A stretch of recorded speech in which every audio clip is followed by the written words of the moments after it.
Hi, everybody. I am hoping that you will be accepting of the fact that this is only the second time I have pre-recorded a class, and I hate having my picture taken, so it's a little bit awkward, but I'm going to do my best to be a good teacher to you guys in this crazy time that we're living in.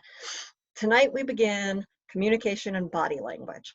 And it's a subject that I cannot imagine how I am possibly going to teach you effectively online, but I will do the best I can. I can't use the dogs for demos. If we were in the classroom tonight, I'd have at least probably 3 dogs with me so that we could be pointing to them and you guys could ask questions. What does that mean? What does this mean? Because dogs are constantly communicating unless they're sound asleep. So, and it's kind of like humans. Anytime you look at someone else, there's some form of communication going on.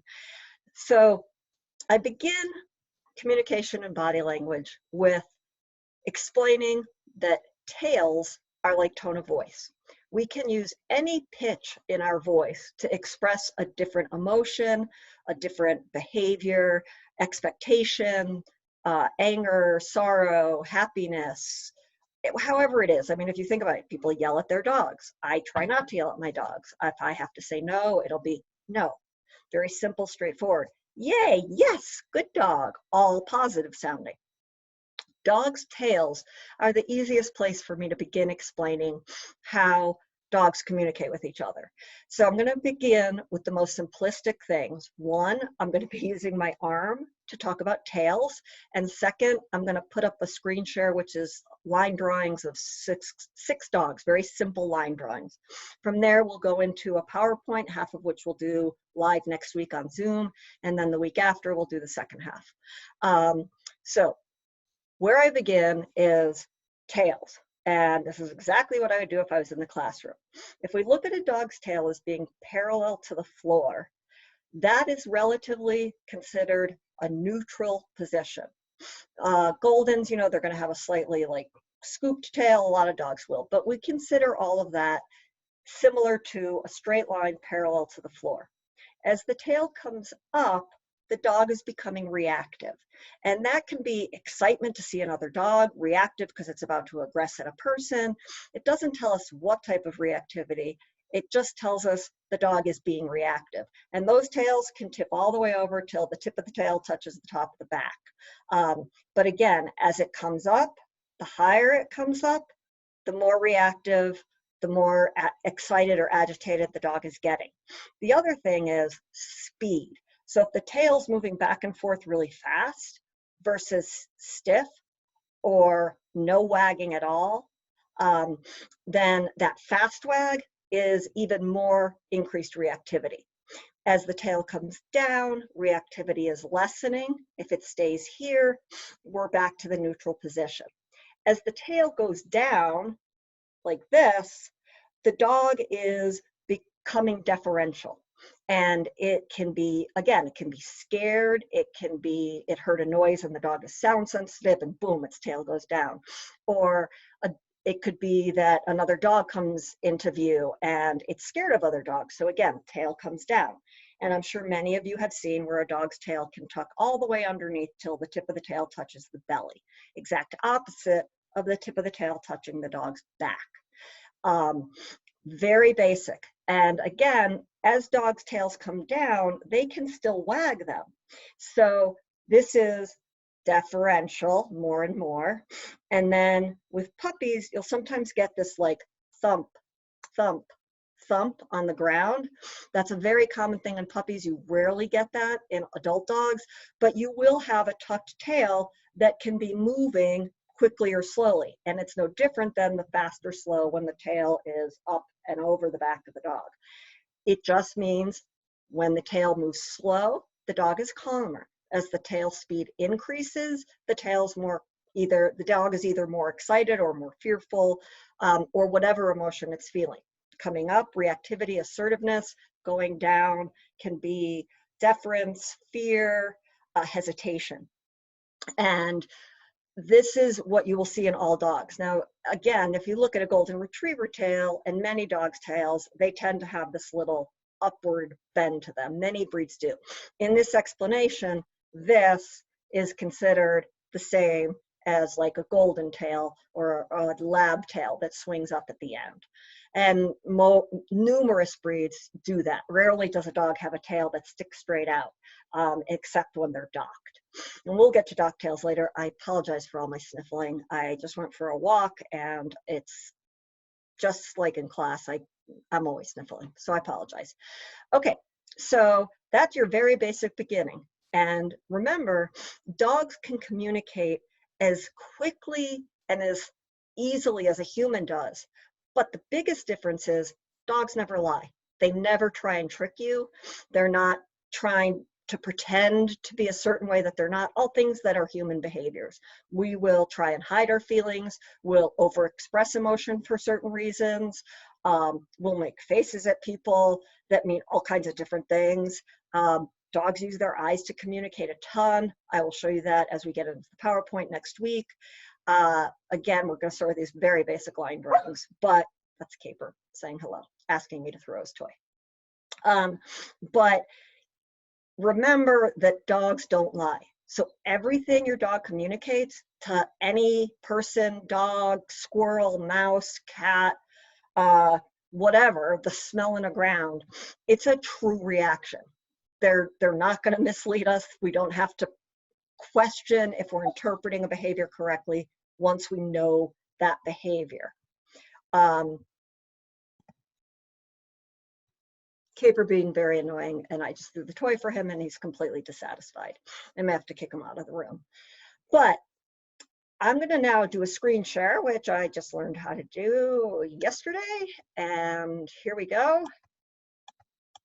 There we go. So there is my line drawing of 6 dogs, which was on a sheet of paper, and the paper that I needed, the version of it is in my lockers at UVM. And so Jane took a very complicated version of these line drawings and made an exact replica without text and removed the eyes on purpose, which in this original drawings, the eyes made no sense in terms of the rest of the body language. So that's why you don't have any eyes here. And again, excuse me, the pictures in the PowerPoint will be far more expressive and we'll get into more detail. But as we begin, here is the tail that I talked about that you would normally see in a relaxed dog in a golden retriever. I use this as my example. It's more simplistic, but in reality, when a dog's tail goes from this to this, that is already increased reactivity. And when a tail goes up, like I said, even more reactivity. When we get a tail coming down right here, that means the dog is starting to show deference, and here starting to tuck it, as well as here in this tail, the dog is more fearful, and in here we're seeing more of submissiveness. That also includes other parts of the body. So if we come up to this line drawing number 1, basically what this is showing us is a relaxed dog, a dog in a neutral position. Its ears are up, but normal ear, this dog obviously has pricked ears as their normal ear carriage, or ear set, depending on the words you choose to use. But these are normal. This is a very relaxed position. There's no furrowing of the brow. The ears aren't forward. They're not tipped back. They're not flattened against the head. And here you see we also have an open mouth with the tongue visible. And it's a little hard to see, but if you look at the end of that tongue, it's actually sticking out just a little bit in the middle of the mouth. And then we've got a nice, what I call box. So we have a nice straight line here, a nice straight line here, here, and here to complete the box. So a dog that's being in a neutral position, depending on the breed, that is considered the relaxed position. So this would be your dog not being excited. You haven't just come home. It's just maybe standing and expecting nothing.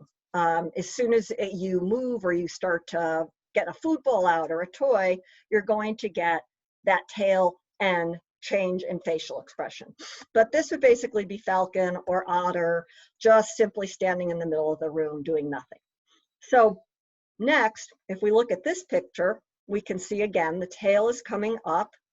The legs are moving out of that box shape. So when you draw that line down, it now only includes one back leg. The top line of the dog is still the same, but if you look here, the neck is becoming extended, straighter, the ears are coming forward, and the mouth is closed. So when you have the ears coming forward, that's the dog being reactive. Hang on, I'm going to kick the toy for caper. Okay, so that's the dog becoming reactive when ears are forward and mouth is shut. Obviously, there are variability within that range. These are simply, like I said, very simplistic line drawings. Basically, the chest is still the same.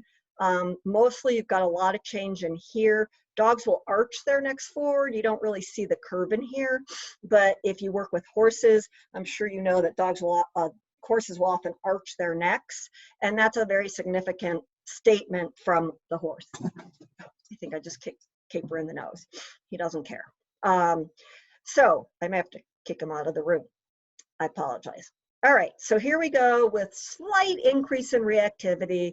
The dog could be curious. The dog could be trying to smell something in the distance.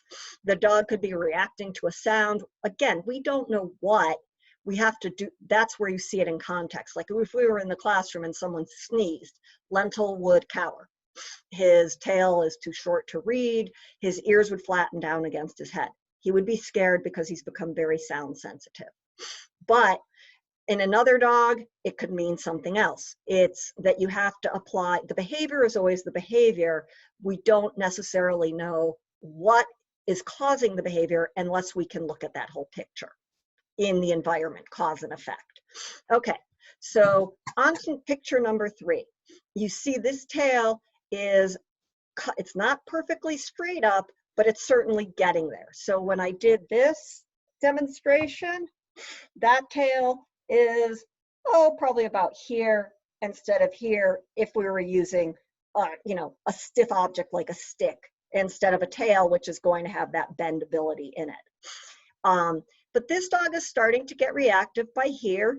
It's squared up its legs, but if you notice this angle here is, well, the legs here are on an angle and the legs here are much straighter than they are here. If I were to draw that box from here and come down, both of those hind legs are out of the box. Now I'm sure you've noticed this. So when you see fur come up on a dog like this, that's called their hackles raising. It's actually called technically piloerection, which is the dog erecting its fur. And there are numerous reasons why dogs will put their hackles up. It used to be believed that if the hackles came up here, it meant the dog was being aggressive. If the hackles came up here, the dog was being submissive or deferential. And if they came up along the whole line, then it was one or the other. The reality is, no matter what part of the hackles come up, if it's here alone, because you don't necessarily get this and this, you can get one or the other. You can also get the entire top line in hackles. When you have raised hackles, that strictly means that the dog is having mixed emotions. What mixed emotions would be based on the rest of its body language. So when we look at this dog's head, a dog's ears coming forward is similar to a dog's tail coming up. They're becoming reactive in an assertive way. With this drawing, if I had made it, the originals, I would still keep the mouth clamped shut. But one thing you can tell is you don't really see the tongue at all here, versus going back to dog number 1, you see that tongue sticking out. So this is, the mouth is open, but the tongue is what we call retracted. It's inside the dog's mouth and you're not going to see it. More commonly with the rest of this body language, that mouth I would expect to be closed. You can also see right here, below the eyes mostly and along the nose, that it's getting wrinkly. And that wrinkle is normally a dog becoming assertive. But you will see it in dogs that are also very fearful. So we're looking at things as, like I said, reactivity. A change in their body language means their emotions are changing. We don't, you know, and then we look, as I've said, at the rest of the body so we can understand it, what's causing it, and in what way or towards what is the dog being aggressive. That's Lentil and Caper saying hello. Okay, I hope that makes sense. Obviously, if you guys have any questions, well, you're going to each post a question anyway, so please ask away and to explain things, although a lot of this will make more sense after we do the PowerPoints. So when we look at this dog here, we can tell, almost anyone can say, okay, this dog is being submissive. How do I know that? Well, it's on its back, its paws are bent, so you will see dogs in a submissive position on their back with their legs straight out.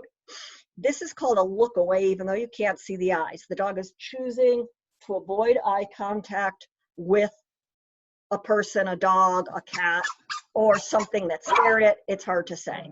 But this dog has got its ears back as well. And that tends to be a more of a deferential or fearful behavior. Again, combined with everything else. We've got that closed mouth. We've got the legs spread wide. The tail is tucked, but not touching the tummy. This is a dog being submissive, as well as this is a dog being submissive in a very different way. This is a puppy submissive behavior, and this leg here is what we call an appeasement gesture. The dog is trying to appease something or someone. And it's all scrunched down, its paws are, you know, there's no box here. I mean, you go along the top line and you look at how much of that back is out of the box. But its tail is straight down, it's not tucked under. So this again is more common in a puppy, but if we just look at the tail, this tail being down and still having that slight curve means it's more like what I described when it comes straight down, but it's not reactive enough to be tucking under like you see here and you see in this dog. This is a dog that is overall trying to avoid something. It's being very deferential and showing avoidance behaviors. And that is especially true because of the look away. That lets us know that is a clear avoidance behavior. The ears being back in this dog is probably fear. Again, I would have to look at what the dog was looking away from, but as the ears come down, that means the dog is getting deferential. And in this case, the dog is nervous or tentative to something. Could be a big dog, it could be a person, we don't know what. This dog, again, you've got, and in here, obviously, there's no box because the dog is on its back. So when a dog is not standing, it's clearly showing a different type of behavior, again, except when the dog is sleeping. And there's plenty of positions dogs can lie down in that are considered normal and natural. But in this picture, we look at the overall thing, we say, okay, this dog is doing avoidance behaviors and is being deferential. The classic puppy look is when you get that tongue sticking out like that, but not being a tongue flick, something we'll talk about later, we may have talked about in class. You've got flattened ears, but if you look, they seem more relaxed than these flattened ears. So the tips of these ears might be moving, the entire ear itself may be moving, versus here where those ears are back and stiff. And the dog might move this paw. This is not a position a dog can hold for a long time. So you would see this, and then typically you would see the behavior change some way. If a person came up to this dog to pet it, it would probably cower, it might urinate a little bit, it might wiggle its body a whole bunch. It's, again, hard to say, but you've got the ears down, but not stiff. You've got the tongue out, but not stiff. So this tongue, mouth shut means not relaxed, mouth open means relaxed. But again, you have the tongue out here, but this tongue is flopped down a little bit, it's relaxed. This tongue here, it's being clamped down and it's sticking out really far. And that's how I know this dog is young and showing more submissive behaviors. Hang on one second, you guys, if I can find the pause button, which I cannot with the screen on. Okay, I was gonna try and get Caper out of the room. So, you know, and you've got these little lines in here that are just meant to add kind of expressiveness, but I start with these very, very simplistic drawings because being able to speak dog is like learning Greek or Latin or a difficult foreign language. It takes forever to master it. It can be done. And in class, I know you've seen me plenty of times say, oh, that dog is doing blank. I find, like I said, this course very hard to teach online, and I am obviously none of us can prevent it, and I don't want people not to finish the semester. So I hope that you're gaining something from this. When we look at this dog here, we again see raised hackles. Okay, that means mixed emotions. It doesn't mean anything beyond that, and it doesn't tell us what emotions are involved by just looking at the hackles. When we look at the tucked tail, we see deference. We see the dog's tucked down. It's kind of lowered its legs here. Obviously, compared to any of these legs are, they're crouched down. And then the entire front end is crouched down. Again, if this were where the normal top line would be, that dog is completely out of that box.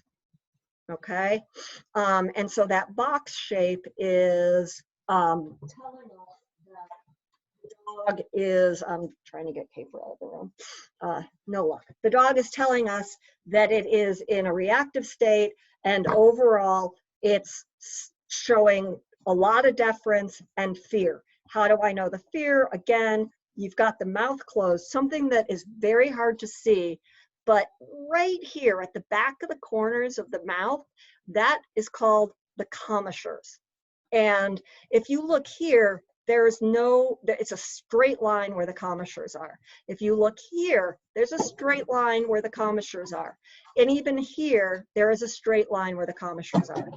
Here, you see this wrinkling of the fur and the facial muscles.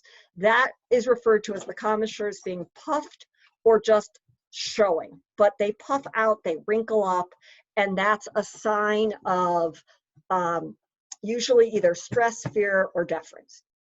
The dog, if you look at kind of how its face, if you can imagine, is kind of wrinkled, you might see like the brow furrowed or a couple wrinkly lines. You'd see the face having folds in it. Not like a Shar Pei or a bulldog, but a change from this, like right here where you get this very smooth face. And here you have a very smooth face. This face is going to be all kind of scrunched up. These ears, though, if you look at them, are out to the side and not quite as flat as these ears.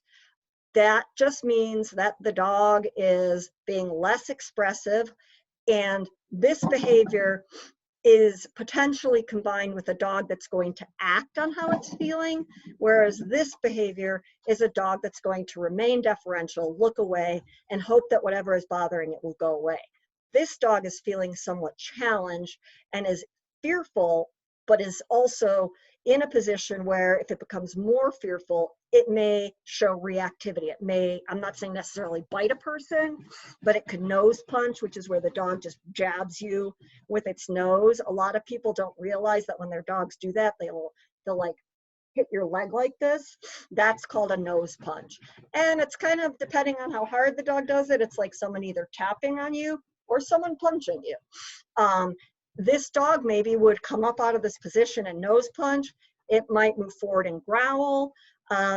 It's not necessarily in a retreat position, but if it got overwhelmed, it could also choose to turn around and try to retreat if that were possible.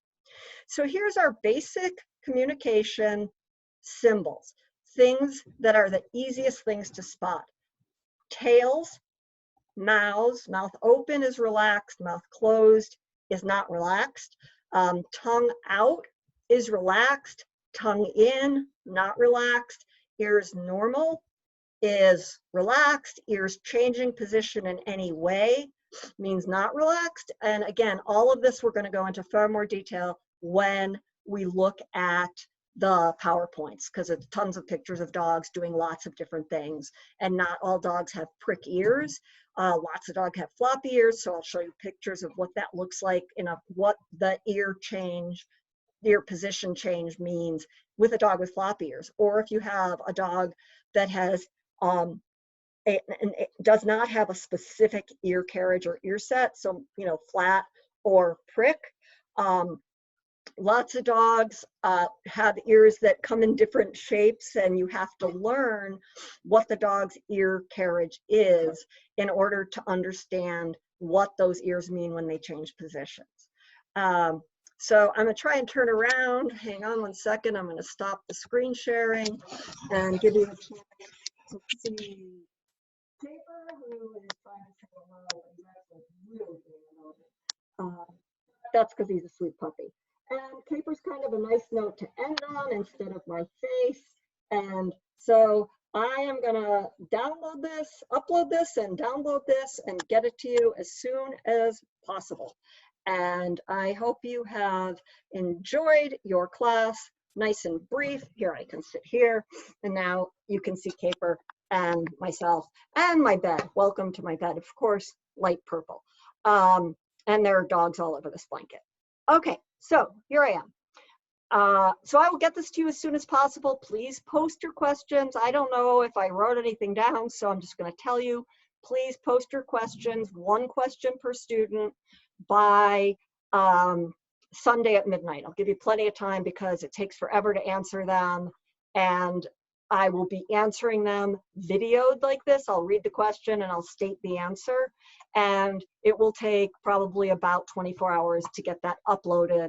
And so you have till Sunday, and the answers might not come out before class. I am desperately hoping that you will be able to watch the answers before class on Wednesday. Do your best to do that because you will go into the PowerPoint and the further detail with a much better understanding. So questions due by Sunday, 11:59 p.m. and I will do my best to get you answers back ASAP. Take care. I really hope you guys are well, and I will see you soon.